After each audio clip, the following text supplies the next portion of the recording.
Welcome to the Equity Institute's podcast on the purpose of public education with me, your host, Vincent Perez. Today, we're going to have Stephen Lozano on.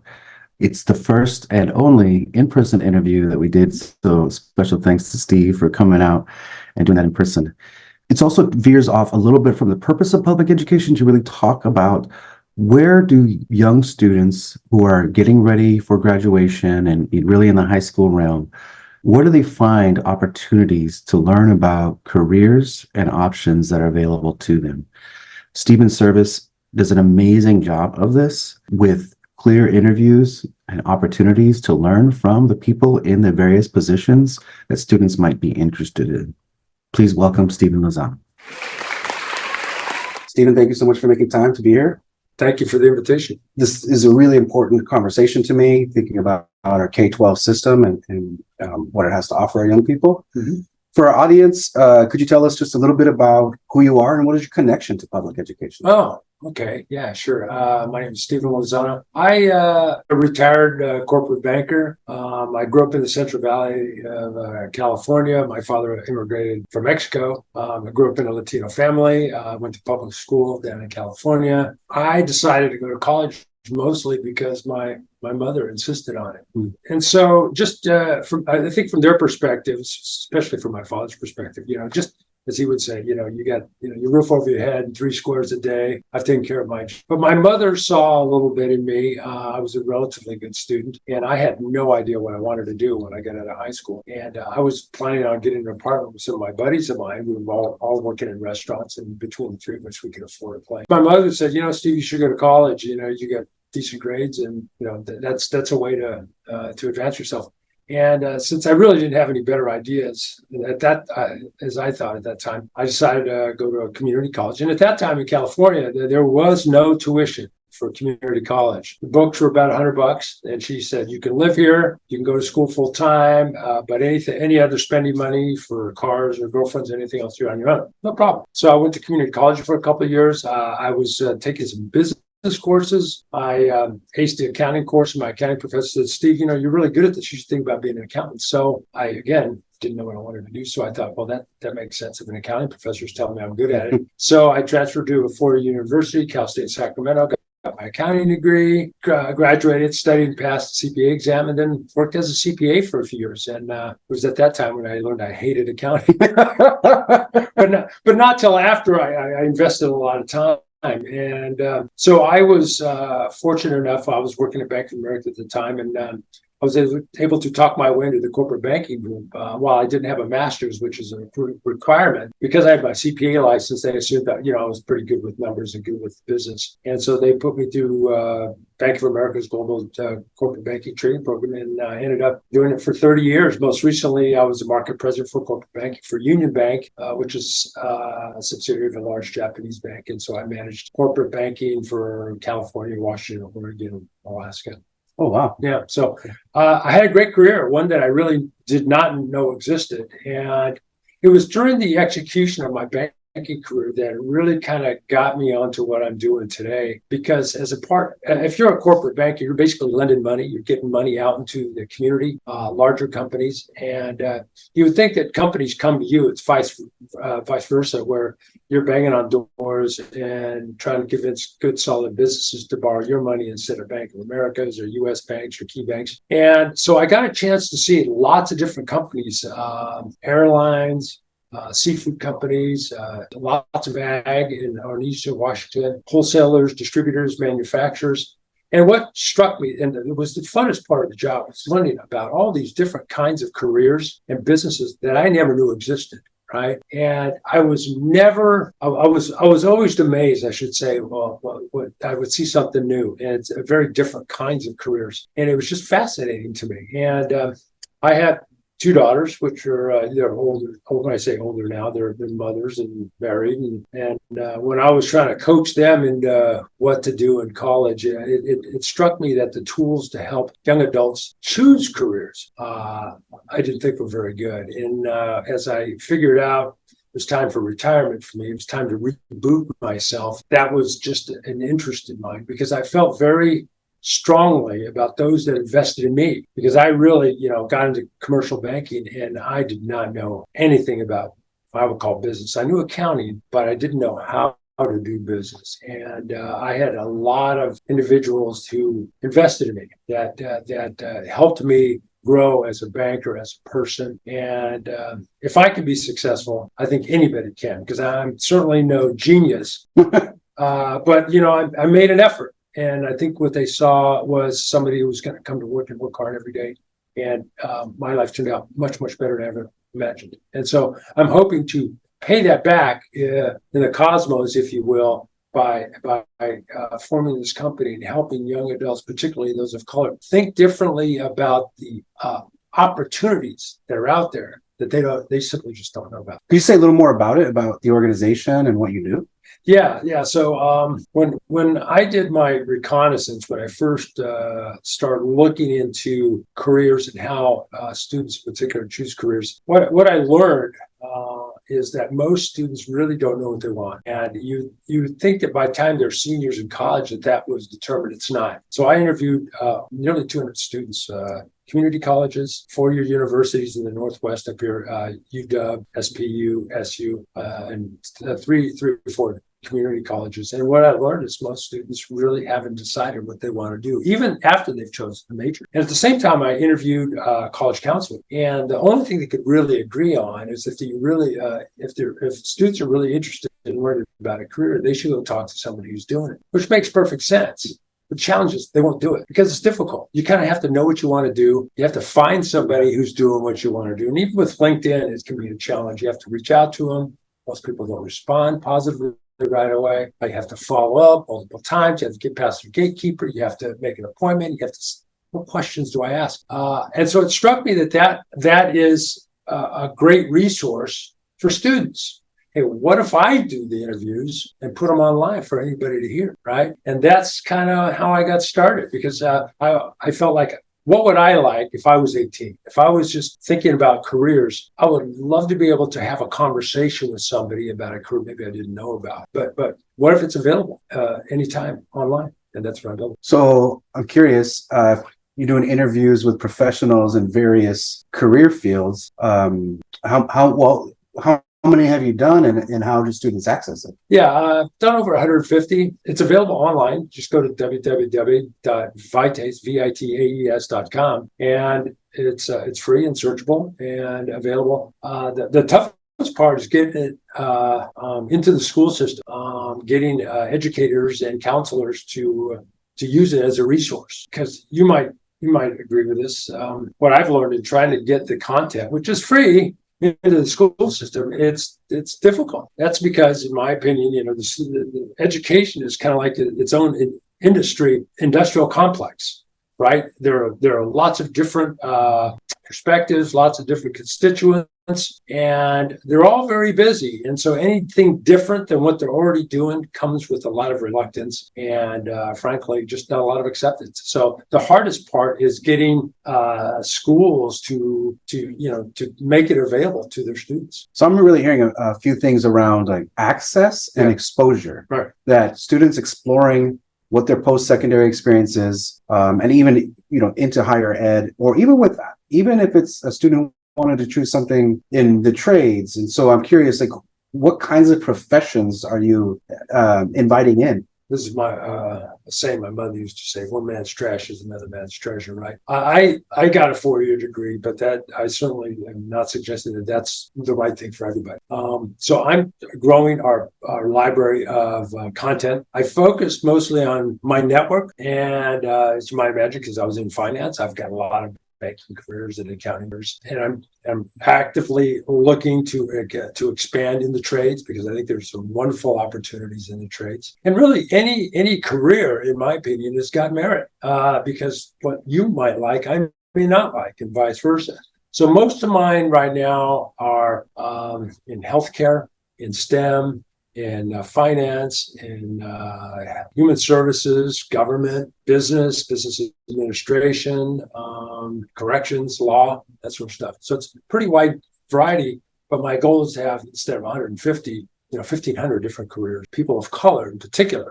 That's really my focus, because I think it's tough enough to advance yourself, but if you're not seeing any representation of yourself, because my real overarching goal is to close the wealth gap. In my opinion, the wealth gap gets closed first through education and through career development. To use myself as an example, when I got married pretty young, we got married, we didn't have much money. We both went to work, and our wealth that we ultimately have been able to earn came from working, saving, and investing. And so I think it's a good formula. But even more importantly, being able to enlighten young adults about careers that may decide to choose that will make them more happy in their lives, finding a career that they enjoy. And I think if somebody really enjoys what they do, I think the opportunity and likelihood of success increases significantly. Yeah, there's something about just making a living. Yeah. Right. We can do that in all kinds of ways. But Yeah.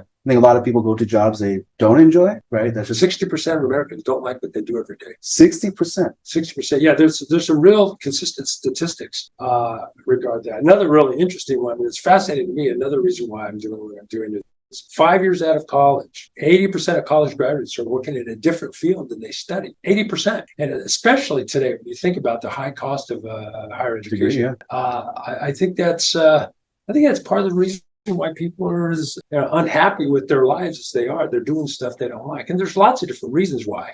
I think most of us, I certainly was in a career that I did not like for a while. You have to get up. If you've got bills, you got responsibilities, you just got to do it, right? And I was lucky, and I consider myself lucky to find a career that I ended up liking. And then at the same time, it was financially rewarding.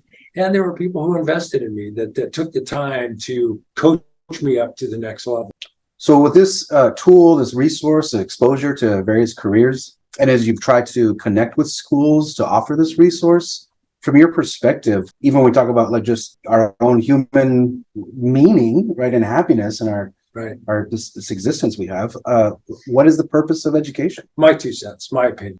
Purpose of education is to help us become contributing citizens. To be good, not just corporate citizens, but good citizens that we can be productive, right? That we can stand on our own 2 feet, that we have resources available to us, that we can function in today's society, right? Things have changed, right? Since I went to school, since you went to school. So what's important, in my opinion, are learning the fundamentals of what I call life skills, what I would think is life skills, the ability to read well, to write well, to communicate well, understanding the fundamentals of mathematics, because that's around us all over the place. Fundamentals of, physical fitness, being a healthy individual. As you get older, you realize how important health is in your life. Other life skills, like, what I would call economic life skills, like, understanding what a mortgage is, or understanding how to budget, how to manage your money, how to buy a car, how to understand banking, what's a checking account, and what's a loan, and how does it work? What is insurance? All these things that we ultimately all have to deal with in some form or fashion, I think are, to me, in my opinion, are things that life skills that should be taught in education. What my sons call adulting. Yeah, exactly. It's life skills.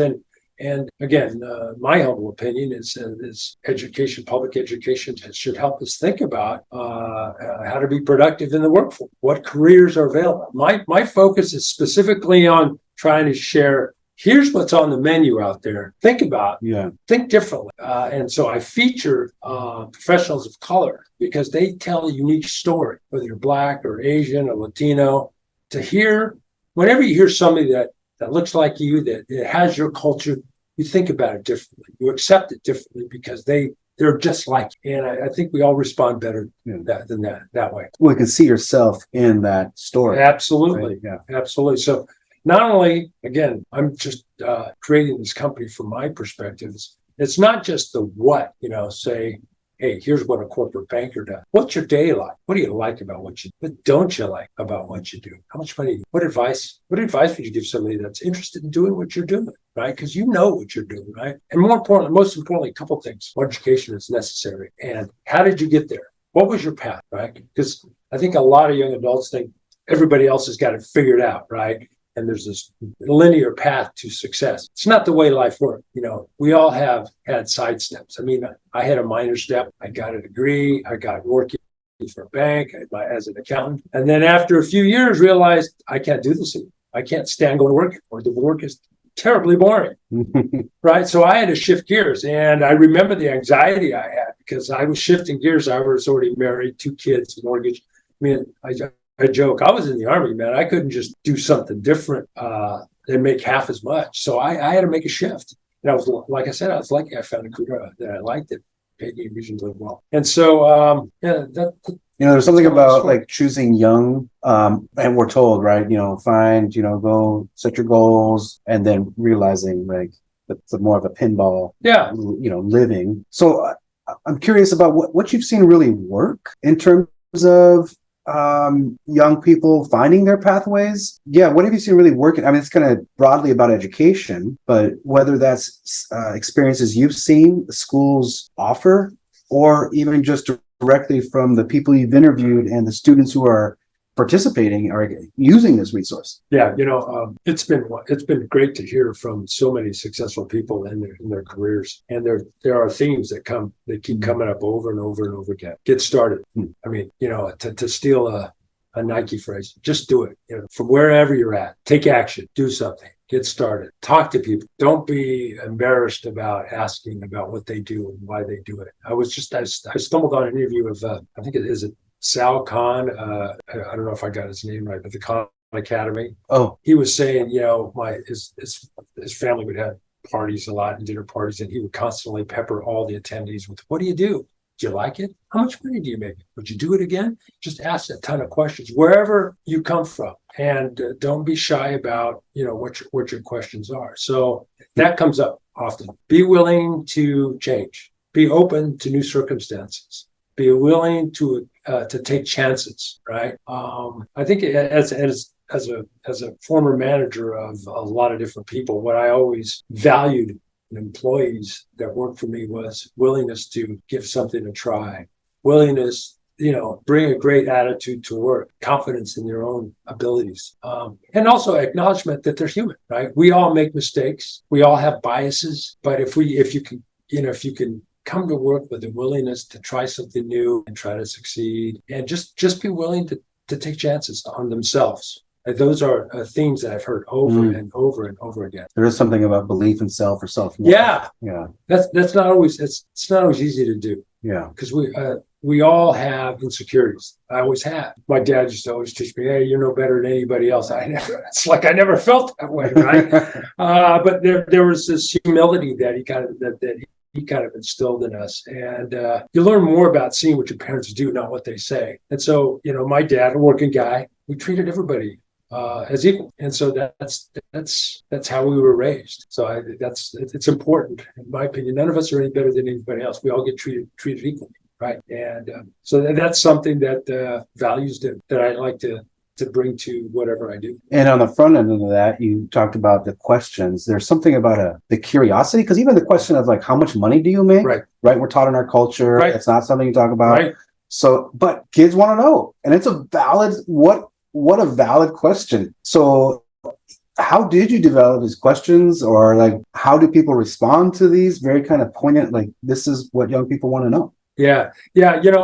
These questions came from during my interview with a lot of students. I asked them what they wanted to know, and kind of the fundamental questions. And some profiles that I interview, it's, in my opinion, this is their content. So if I asked a professional, say, "How much do you earn?" There's an infinite different ways of addressing it. Some will tell you, "I earn $78,000 a year." Boom. Or some will say, "Well, the range for the kind of career job I'm in is from, $50,000 to $100,000. And others won't address it at all. It's a topic that's sensitive to many, many people for a variety of different reasons. My generation, when we were working, we were taught never to tell anybody else how much money you make, right? But the new generations, Gen X and I think, what is it, Gen Y? Millennials and Gen X. Yeah, none of the alphas. Yeah, they're much more transparent in what they earn. And then there are many websites and companies that specifically focus on, if you're an entry level accountant in the insurance business, that information is much more available than it used to be. So it's changing. It's transferring, but it is a fundamental understanding for choosing a career. I mean, I'm willing to admit that when I chose corporate banking, I did it for the money. I did not really understand what it was. I literally was running away from a job. And I figured out in Sacramento where I was working, I needed to make a change. So I simply, figured out at the bank, who's making the most money in Sacramento? Everybody pointed me to the corporate bankers. So I just went out and interviewed them because I figured, hey, you know what? I've got bills to pay. I got a family to raise. And just so happens I ended up, they liked me and they offered me an opportunity to train, and I ended up liking the career. But it was serendipitous. It's kind of just, yeah. I mean, most people will say don't follow the money, but I did, and it worked out. Sometimes it was an interesting question, right? Like the big overall, what is the purpose of education? And ultimately, what I'm leading into now, it's a conversation about class, which is real for our everyday. Just for me personally, growing up poor, single mom, like I hated being poor. There's a whole lot of shame. I mean, there's just so many layers that affect me today, to this day, right? In my mid 40s. So this is really interesting in terms of a class conversation, purpose of school. What do these interviews, your purpose, right? This resource that you have, how have you seen it benefit? Well, it's that's still, I guess that question is still unanswered at this point. The engagement I'm getting from school counselors, they love the content because it gives a different perspective that they don't have a resource for. One of the last things I haven't mentioned that I always include in my interview questions now is, how have you felt discriminated in your career? That just kind of popped up. It was never the intent of my career or this company, but the company was always intended just to share career story. But these comments of discrimination kept popping up. So it made sense to me to just start following up. And as you might imagine, if we focus on people of color, we hear tons and tons of different stories about how they've felt the inequities of people of color as they go through careers. I've got kind of an alternate story because being a very light-skinned Latino, the name Lozano, most of my compatriots when I worked didn't think I was Latino. The topic didn't come up. They assumed I was Italian, right? It's like, oh, Lozano, oh, Italian. I think there's this preconceived notion among Caucasians that a Mexican is short and brown, right? And I didn't fit that. And so I didn't feel discriminated in my career. Matter of fact, I think they kind of pulled me into the fold because they thought almost kind of a passing. Like, exactly. And then when they finally learned, they were okay with it. Because they already knew you. Yeah, they were thought, okay, Steve's cool. And there's lots of other things I'm not going to get into, but the educators that are early adopters or see the value of being able to show their students of color, others successful professionals of color about these kind of careers. And in a time of economic distress, schools are under a lot of economic distress. This is a way to, instead of going out and meeting professionals out in the field, learn about those careers. It's free, and you can bring it right into the classroom, and they can ask you can answer the questions that they're looking for. But I don't have long-term results at this point to tell you here's how it's working. What the educators tell me is that it's meeting a need for them, especially in Washington State, since Washington State has a requirement of the high school beyond plan that needs to be prepared. It helps students of color look differently at career opportunity. I'd be curious even to, I'm wondering now, like if some student came across and chooses a video, find something there that they had not previously thought of, explored, and begin to then take a serious look. That's kind of I'm curious about. But one of the things that came out for me in grad school was the informational interview. Exactly what you're talking about. Just reaching out to people to say, hey, you're an expert in your field. I'm curious if you could just share a little more about you and what you've learned. And most people are really open to say, I would love to share this, So I've taken advantage of a lot of that, just in my own professional career. It's like, hey, can we take time? I really respect what you are and what you do in the community. Can I learn a little more from you? So that's what you're doing. So you're giving the students access to these informational interviews. What kind of calls to action would you have for educators, the system, students, parents, especially in this exploration of, I want to say it's more than career. I mean, it's about making a living, right? In a good way, in a way that's going to be fulfilling and meaningful to you, but also allow you to provide for your family. Call to action. Well, I guess if I was to say if there was a call to action, I would say your career, your life is yours. right?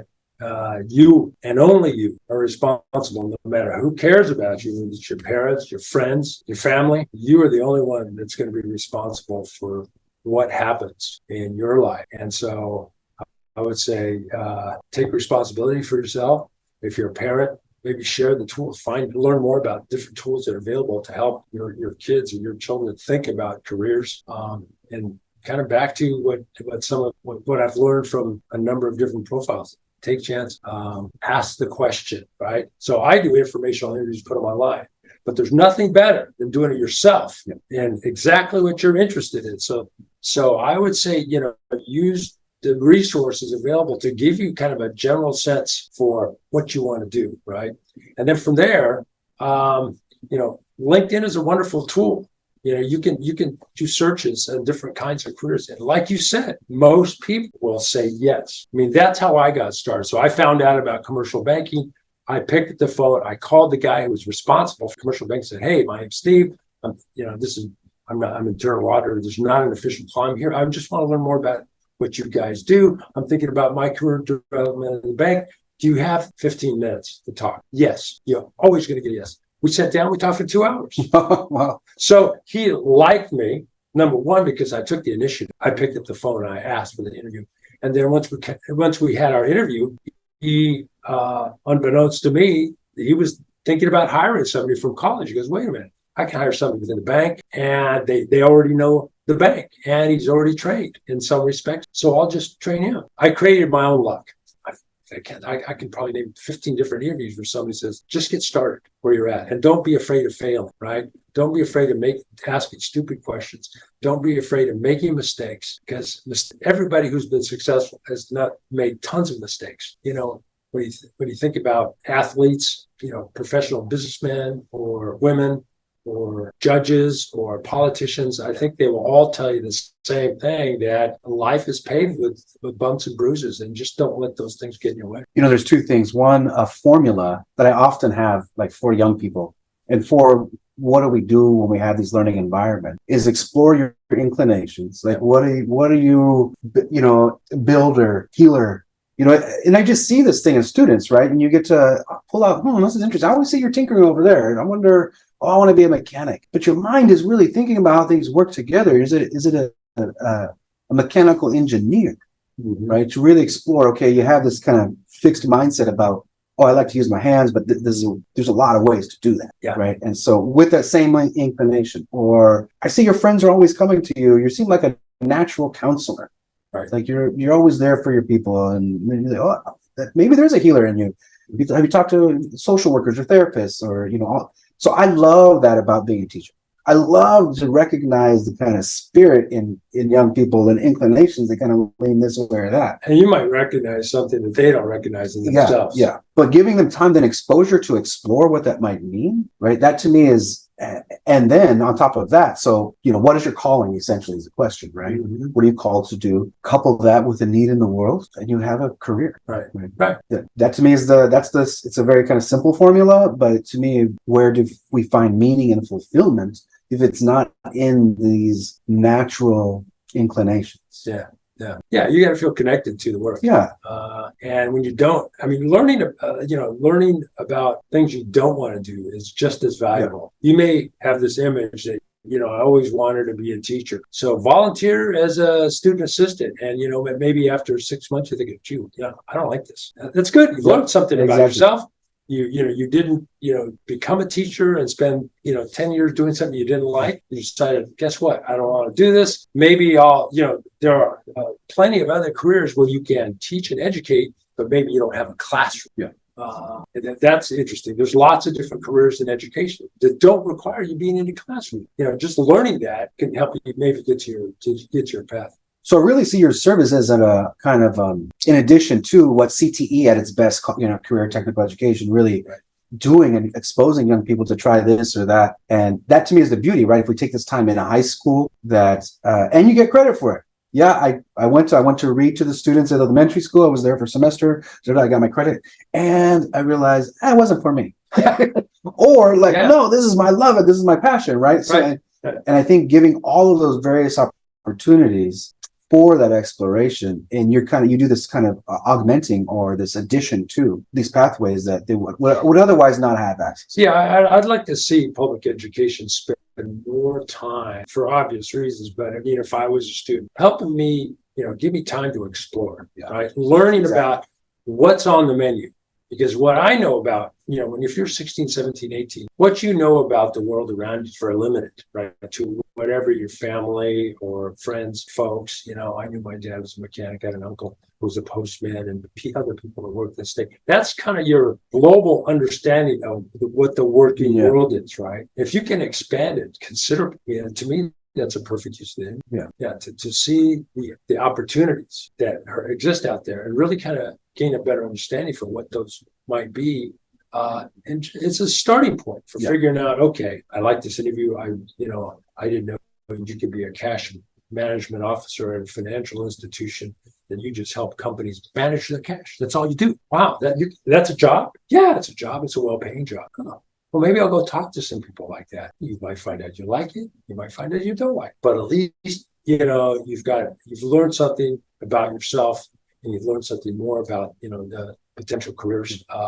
And the ones that I would call are, real wage jobs, ones where you can afford to purchase a house, even in an expensive state like Washington or the Seattle, the Puget Sound area, and provide for family.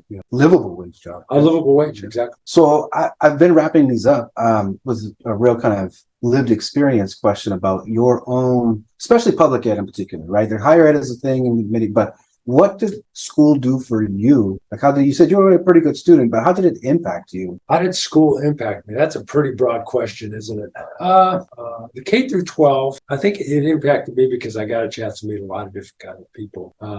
One of my best friends was a Chinese young man, Tim Poon, and learned a little bit about his culture. We were locker partners for 6 years. Our best friends down the street were Japanese, so you learned about theirs. So the K-12 thing was just about learning about the world, right, and making friends. But going to college and getting a degree and then working in a professional career, I met a whole different way that I'd never seen before, because nobody in my family had a college degree. And so I was working in an environment that was foreign, and I met a lot of really, really smart people.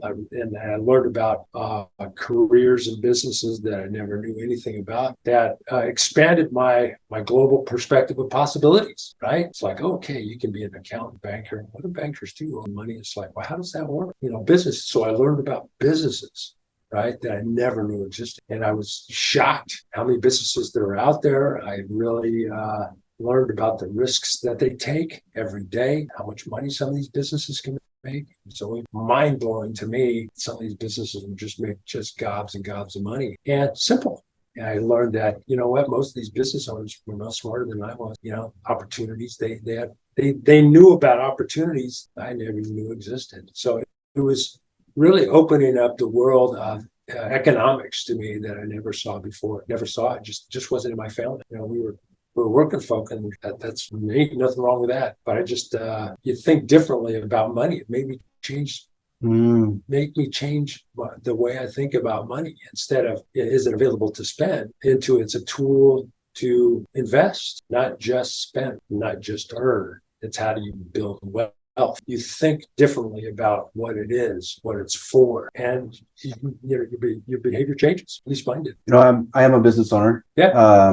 Payroll is like it is what it, right. There is an element of absolutely accountability and stress, and I love that I'm making livable wage jobs. Yeah. Oh, absolutely. And a work culture that is humanizing, that allows people to navigate the needs of families and just life, and serve our clients. And so there is something really beautiful about that risk when you can really meet a need in the world and have a fulfilling day-to-day life. Right.